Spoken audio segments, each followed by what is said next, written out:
وبعدين بقى في الراجل ده كلام مش طبيعي اللي بيقوله، وشكله كده هيكون سبب في صراع جديد في منطقة القرن الإفريقي بسبب الكلام الخطير والمتهور اللي بيقوله رئيس الوزراء الإثيوبي أبي أحمد. طب إيه اللي قاله أبي أحمد وإيه سبب خطورته؟ وهل فعلا مصر ممكن تتدخل لو حصل الصراع ده؟ كل ده وأكتر هنعرفه في التقرير ده من 3 دقايق.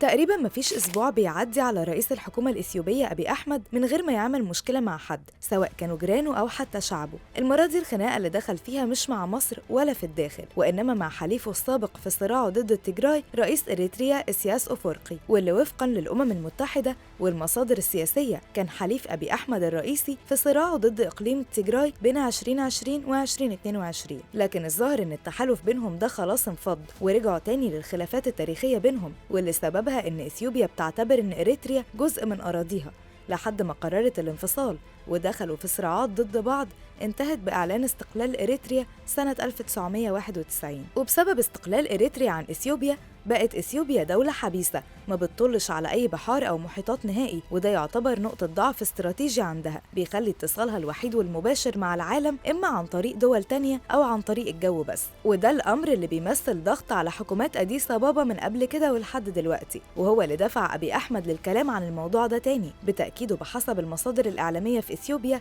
إن قضية البحر الأحمر بالنسبة ليهم قضية وجودية، وإن وصول أديس أبابا أمر ملح جدا وضروري ليهم عشان يقدروا يتواصلوا مع العالم ويكون ليهم مواني يتعاملوا من خلالها مع باقي الدول. مش بس كده، ده أبي أحمد قدم عرض ضمني لإريتريا علشان تسمح بوصولهم للمواني في مقابل حصولهم على حصة من خدمات الخطوط الجوية، أو حتى 30% من حصتهم في فوائد سد النهضة، أو حتى المشاريع بتاعتهم، بشكل بيكشف بشكل واضح حجم المعاناة اللي بتواجهها إثيوبيا في النقطة دي. لكن كلامه عن إن البحر الأحمر قضية وجودية بالنسبة لهم بيعيد للأذهان فترة الصراعات المريرة اللي خاضوها مع إريتريا قبل مرحلة الاستقلال، وده بيشكل إشارة ولو ضمنية إلى أن الصراع بين الدولتين ممكن يتكرر تاني حوالين المواني والوصول للبحر. وده بحسب كتير من المراقبين هيكون فرصة ذهبية لمصر لأنها ترد على التعنت الإثيوبي معاها في ملف النيل، وده ممكن يكون عن طريق دعم إريتريا لأنها دولة مستقلة وليها سيادة، وبالتالي فدعم مصر ليها مش هيكون ليه أي تبعات سياسية لأنه بيندرج وفق القانون الدولي في التعاون بين الدول. كمان ده هيكون نقطة قوة كبيرة لمصر